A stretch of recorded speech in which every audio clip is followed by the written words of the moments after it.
D.Gray-Man is still trudging along year after year. It doesn't help that the manga has gone from a weekly series to a monthly series to a quarterly series, but this is one which has seen its fair share of pauses and hiatuses as well. I've talked about it in the past, but never about the future, which its mangaka, Katsura Hoshino, still seems fairly committed to. It's also a series which is just about getting all of its mysteries wrapped up. The mysterious history of the orphaned Alan Walker and his past with Marion Cross is being uncovered, as well as that of the Noah family, who have this ancient rivalry with the Black Order. As both sides obtain pieces of innocence, a strange conspiratorial backstory is getting unearthed, and it's an interesting alley for the series to have suddenly gone down. We started as a battle manga that focused on combat and character, and now it's pretty much a full-on focus of artwork and lore. Hoshino has dived into the world of the story, both fleshing out its history and filling in its details through her growing style.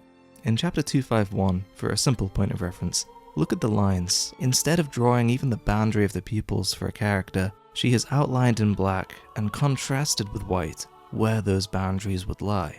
It creates an effect of reflection, but subconsciously fills in the gaps when you look close, and that alone adds dimension. Then mix that with the eyelashes as well, and you get this beautiful, otherworldly effect that doesn't even adhere to anatomy, mind you.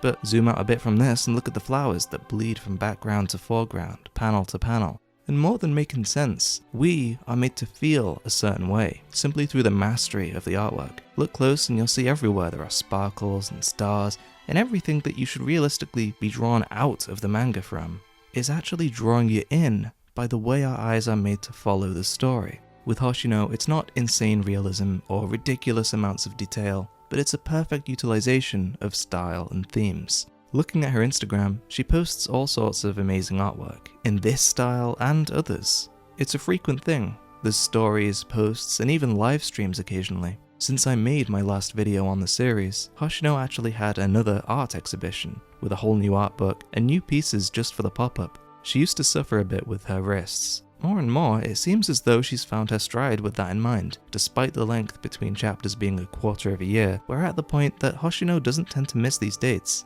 And the status quo seems to be less a question of the artwork and more of how much the story advances every time it does. The question behind that being, how many pages has she made? When I made my first video on the series, she'd published a chapter with 50 pages. This then shrunk and shrunk as the quarters went by and ended in a 5-page chapter, the lowest amount we've ever gotten even to the current day. And then after this, the page count went back up again, before slowly dwindling down, this time to a little over 10 pages. So not as bad, and thankfully we've never reached that 5-page point low again. It still fluctuates, but maybe it helps that us fans have come to stop expecting 50-page chapters and start expecting anywhere from 15 to 30-page chapters instead. The story is more a cause for speculation as to the future of D.Gray-Man. And I say that not just because it's incredibly complex, for reasons that I'll get into shortly, but because those aforementioned lapses in page count came with another matter. We had the main protagonist and many of the main antagonists having a chase sequence with a gothic Terminator in the background. And all of this, despite only being a few volumes behind us, was before a lot of the lore dumps and confirmations that we know of today. Those 5 pages and shorter chapters make me stop and think twice about the reason why they happened and where they happened. We stopped getting breaks and small chapters the second we started Alan's backstory. This itself was a many-chapter arc, one that's just properly resolved now. The reason why I single this section out for its consistency is because the whole flashback is fully fleshed out from the offset. Hoshino is just putting it from paper to pen to paper, written for the series by Hoshino's friend, Kaya Kazaki. We are now past this flashback, and with the story progressing in a natural way again, we'll have to wait and see whether or not hiatuses or shorter chapters will come along with it. By and large, part of my mind thinks that recent times haven't been status quo. Hoshino actually took on some assistants late last year, and in terms of the page count on an artistic level, I have to hand it to her that whatever ailed her in the past appears to be through. With story in mind, let's take a look at the bigger picture.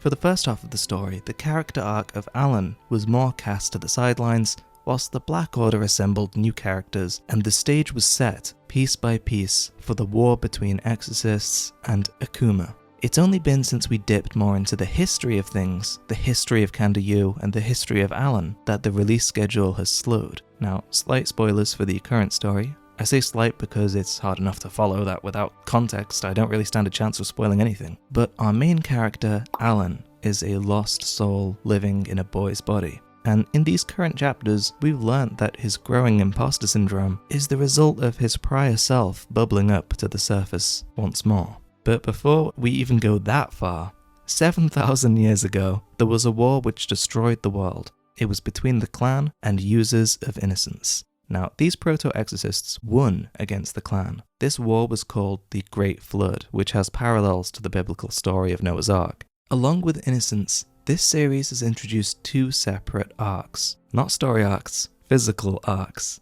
or ethereal arcs, mind you, which take the form of cities preserved within a pure cube of innocence. Now, despite the clan losing against the proto-exorcists all that time ago, they managed to reincarnate as the years went by. The clan managed to pass their genes on through humanity. As it currently stands, every single human has a gene in them that dates back. It's something that can be awakened within them if there is a free slot among the clan's numbers. Anyone can become a clan member.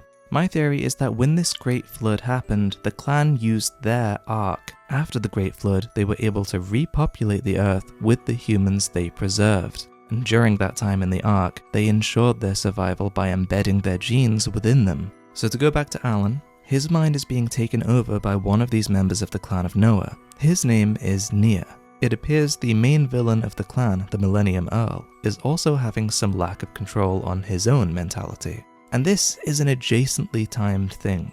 Both of these characters were their own people at the start of the story and are now having separate splits at the exact same time. Alan's backstory appearance shows us that something absolutely massive and traumatic changes him. The confusion starts here. In Alan's past, he has a close relationship with a man called Mana. When that Terminator bloke I talked about before shows up, his name is Apocryphos by the way, he is a sentient body of innocence, and he is after the heart of innocence. He wants to absorb Alan, and Alan instinctually fights him off when this happens. We get this odd time skip where after a while of wandering, Mana dies. But then we skip to the future and Kanda sees perfectly well that there is no body in Mana's grave.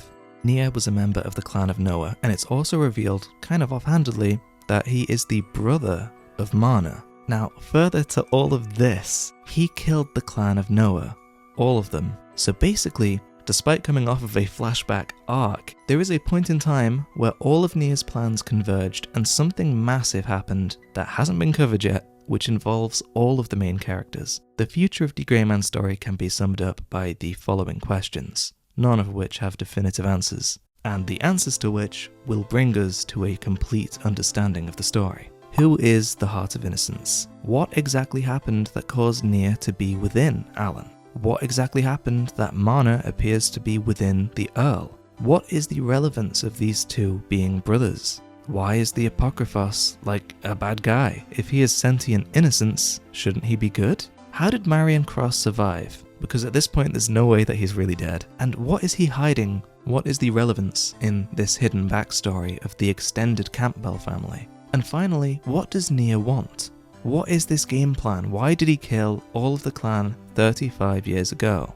All of these questions can be answered just during the natural course of the story. And at the end of the day, that last question, what Nia wants, could be as mundane as wanting to take over the world. What's really important is the intrigue that Hoshino has managed to create with these questions. So with 250 plus chapters released, how much more can we expect from this series? How much longer would it take with quarterly releases in mind?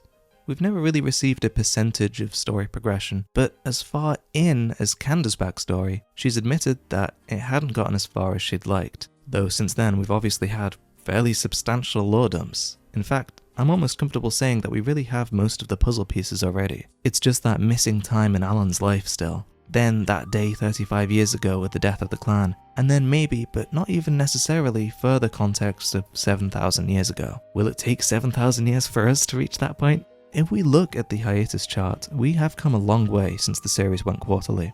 I mean, literally, it's just 33 chapters, and that doesn't sound like much, but those have been some of the densest narrative we've ever received. It feels more like 50. Hoshino herself is 44 years old.